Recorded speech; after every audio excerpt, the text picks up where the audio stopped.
Muibi, Ya, waktu zaman kuliah kalian sempat ngekos gak sih? gua emang ngekos sih. Gua enggak sih. Nah lo nih Mui, Ya, lo pernah gak pas di kosan lo itu diikutin sosok secara intens? gua nggak pernah diikutin walaupun kosan gua angker ya. Tapi alhamdulillahnya nggak pernah sampai kemana-mana gitu loh kejadian horornya. Oh oke. Nah gue pengen cerita nih Mui tentang salah satu penghuni kosan yang bener-bener diikutin sosok secara intens. Wow. Jadi cerita ini tuh dari salah satu anak kuliahan yang ngerantau, namanya kita sebut aja Abi ya. Dia itu lulusan SMA di Jakarta, cuma kebetulan dapat kuliah di luar kota dan mengharuskan dia tuh buat ngekos Di mana, Nat? di Jogja Mui. Oh, oke. Abi itu emang dari kecil gak kayak anak-anak kecil pada umumnya gitu. Dia bisa ngelihat hal-hal yang gak bisa dilihat sama orang normal. Dan karena udah dari kecil, jadi di umur dia yang udah 18 tahun, dia tuh jadi udah terbiasa banget. Sampai-sampai pas dia lagi survei-survei kosan yang ada di dekat kampusnya, dia bener-bener ngajak ngobrol dalam tanda kutip penghuni-penghuni yang ada di sana satu-satu. Oh, seru banget. Ya ibaratnya tuh jadi kayak seleksi gitu kali ya. Dan Abi mutusin untuk tinggal di salah satu kosan yang gak terlalu jauh sama kampusnya. Kenapa si Abi pilih itu juga sebenarnya nggak ada yang tahu. Mungkin dari sekian banyak kosan dia paling nyamannya di situ. Singkat cerita, 6 bulan si Abi tinggal di kosan itu adem-adem aja nih. Sampai akhirnya pas Abi punya pacar di sana, semua itu jadi berubah banget. Jadi si Abi tuh sering ngendap-ngendap bawa pacarnya ke kosan tanpa sepengetahuan penjaga kosannya. Dan dilakuin sama si Abi ini berbulan-bulan tanpa ketahuan sama penjaganya. Sampai akhirnya ada beberapa kejadian yang bikin pacarnya Abi ini tuh udah gak mau lagi main atau bahkan nginep di kosannya si Abi. Karena kejadian horor. Iya benar Mui. Oh. Jadi kejadian pertamanya ini tuh waktu siang-siang pas pacarnya namanya Andin datang ke kosannya si Abi. Dia datang tuh menjelang waktu maghrib lah. Jadi dia tuh masuk ke kosannya, terus dia ngendap-ngendap. Nah si kamarnya Abi ini tuh di lantai 2. Terus pas si Andin lagi naik tangga dan posisi dia di tengah tangga, Andin tuh ngeliat ada perempuan masuk ke pintu kamarnya Abi. Terus di situ Andin langsung cepet-cepet jalan lah ke arah kamar si Abi. Pas Andin udah sampai depan kamar si Abi, di situ dia deg-degan banget karena ya kayak ngeliat Abi dan perempuan lain ada di kamar kosannya kan. Akhirnya dia ngeberaniin diri buat ngebuka pintu kamarnya si Abi nih. Dan pas Andin buka pintu kamarnya Abi, ternyata kosong, gak ada siapa-siapa Mui Bi. Di situ Andin bingung kan, akhirnya dia masuk lah ngecek ke kamar mandi yang di dalam kamar si Abi, juga nggak ada siapa-siapa. Terus akhirnya dia duduk lah di atas tempat tidur si Abi. Dan pas baru aja menelpon Abi, si Abi langsung masuk kamar kosan dan bilang kalau dia tuh abis dari depan beli makanan buat mereka berdua. Nah tapi di situ si Andin tuh nggak cerita apa-apa ke Abi karena Andin ngerasa mungkin dia salah lihat aja kali ya karena kan kamarnya kosong. Terus udah kan tuh si Andin pulang ke kosannya lah setelah dia ngobrol-ngobrol sama makan bareng sama si Abi. Nah karena jarak kosannya Andin sama Abi tuh gak terlalu jauh, Andin akhirnya pulang jalan kaki karena emang udah kebiasa jalan kaki juga di situ. Terus Andin keluarlah dari kosannya Abi dan sekitar jam 10 malam Andin jalan. Dari ujung jalan tuh kayak ada nenek-nenek jalan sendirian. Nenek-neneknya ini tuh dari jauh kelihatan kayak agak bungkuk dan udah lumayan tua. Jalannya pun juga pelan banget. Terus sampai akhirnya si Andin udah papasan sama nenek ini, si nenek ini tuh nyapa Andin dan bilang, "Misin Dok." Terus Andin tuh senyum sambil jalan ke depan gitu. Tapi satu badan Andin tuh kerasa kayak merinding banget. Di situ Andin langsung nengok tuh ke belakang. Dan pas dia lihat ke belakang, ternyata nenek-nenek yang tadi nyapa Andin tuh udah gak ada. Jalannya kosong. Oh. Di situ Andin kaget banget. Terus dia langsung lari tuh ke kosannya. Pas sampai kamar kosannya, ditutup pintunya, langsung dikunci, terus langsung nelfonin si Abi. Nah untungnya si Abi tuh masih bangun. Terus Andin ceritain lah kalau dia tuh ngeliat sosok nenek-nenek yang ternyata tuh bukan manusia.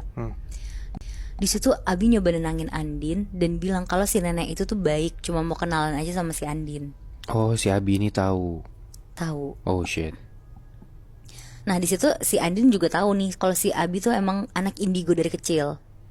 Dan karena Andin udah tahu itu, jadi dia lumayan tenang lah. Dia nutup teleponnya Abi, dia bersih-bersih dan langsung mau tidur tuh karena besok ada kelas pagi.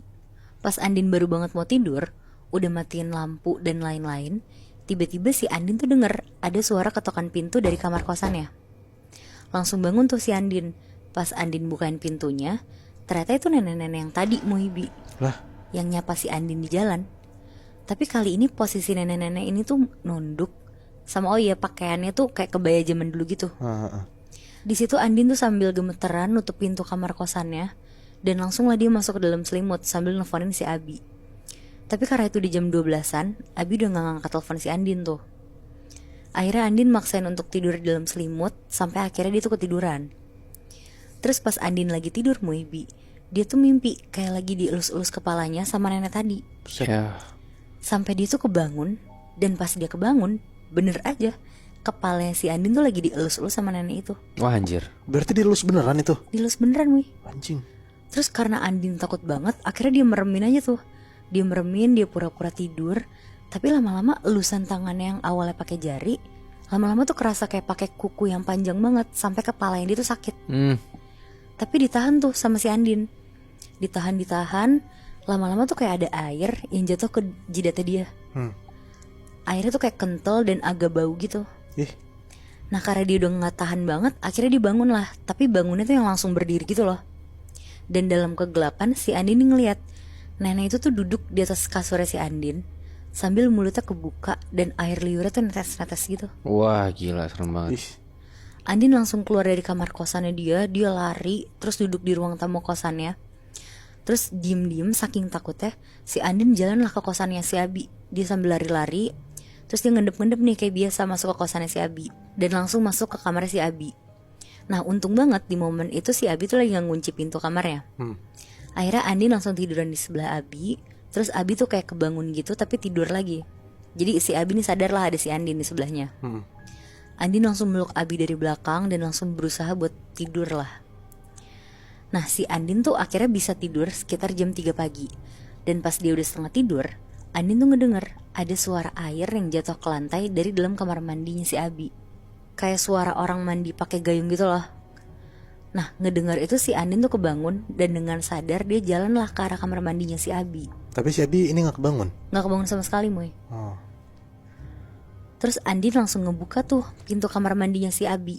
Dan pas dibuka si Andin tuh ngeliat Moy Bi, ada sosok nenek yang tadi ngikutin si Andin lagi ngambil air pakai gayung dari dalam bak mandinya si Abi. Ih. Terus airnya tuh kayak dibuang-buang ke lantai gitu. Nah ngeliat itu si Andin langsung teriak kenceng banget kan sampai si Abi tuh jadi kebangun. Dan Andin langsung jatuh lah di lantai. Di situ Abi tuh langsung ngangkat si Andin ke tempat tidur, terus nenangin si Andin lah. Nah gak lama si Abi langsung kayak masuk ke kamar mandinya dia. Dan pas masuk kamar mandinya dia, kayak ada kali 15 menitan dia di dalam situ. Terus dia tuh keluar. Dan akhirnya dia ngasih tau lah ke si Andin kalau ternyata si sosok nenek itu tuh adalah kayak dalam tanda kutip penghuni lamanya kosannya si Abi ini, yang udah lama kayak ngejaga kosannya dia gitu loh. Terus nenek itu tuh ternyata cukup posesif sama Abi karena dia udah nganggep si Abi tuh kayak cucunya. Oh. Jadi itulah alasan kenapa si Abi tuh pengennya ngekosnya di situ karena udah ketemu sama si sosok nenek ini. Tapi si Abi tuh nggak tahu kalau misalkan sosok ini tuh ternyata jadi posesif karena si Abi kan suka ngebawa cewek nginep gitu kan. Iya. Nah mungkin si neneknya tuh nggak suka gara-gara itu. Mungkin sebenarnya niatnya baik ya Bi ya. Iya sih. Kayak ngasih tahu biar lo jangan berbuat semena-mena di kosan ini gitu loh. Tapi kalau misalnya ternyata ceweknya Abi yang jadi kayak kena dampaknya, serem juga sih anjir. Dan seremnya juga ya tadi Mui, lu posesif sama dalam tanda kutip cucu lu ya, sampai disamperin ke kosannya gitu loh. Iya. Tapi ini makhluk halus masalahnya ya. Itu dia. Anjir.